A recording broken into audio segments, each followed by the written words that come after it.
L'ambulance de Nelson Mandela sort de l'hôpital pour le ramener chez lui. Pendant 2 jours, c'est toute l'Afrique du Sud qui a attendu ce moment, mais l'inquiétude sur l'état de santé de l'ex-président demeure. L'hospitalisation du héros de la lutte contre l'apartheid, puis le silence de ses proches pendant 24 heures faisait craindre le pire. Devant sa maison, voisins et anonymes s'étaient réunis dans l'espoir de son retour. J'ai pleuré quand j'ai vu arriver la voiture. Notre père à tous est de retour, je ne sais plus que dire. Si votre heure est arrivée, c'est comme ça.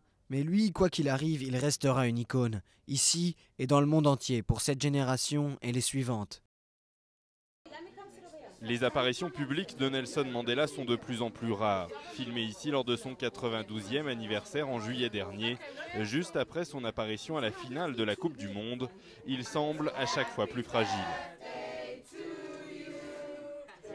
Pour son médecin, il souffre simplement des maladies des gens de son âge. Il a récemment développé une infection respiratoire aiguë pour laquelle il a reçu un traitement auquel il a très bien répondu. Il est stable, mais son état nécessite un suivi attentif. Aux côtés du médecin, le vice-président sud-africain.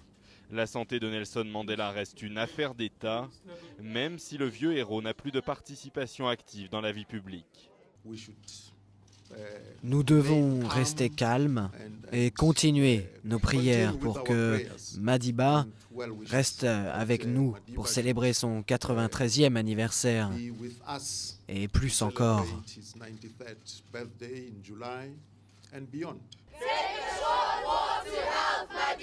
Car Nelson Mandela est toujours perçu comme le ciment de la nation sud-africaine, le symbole incontestable autour duquel tous se retrouvent, quelle que soit leur couleur et leur origine.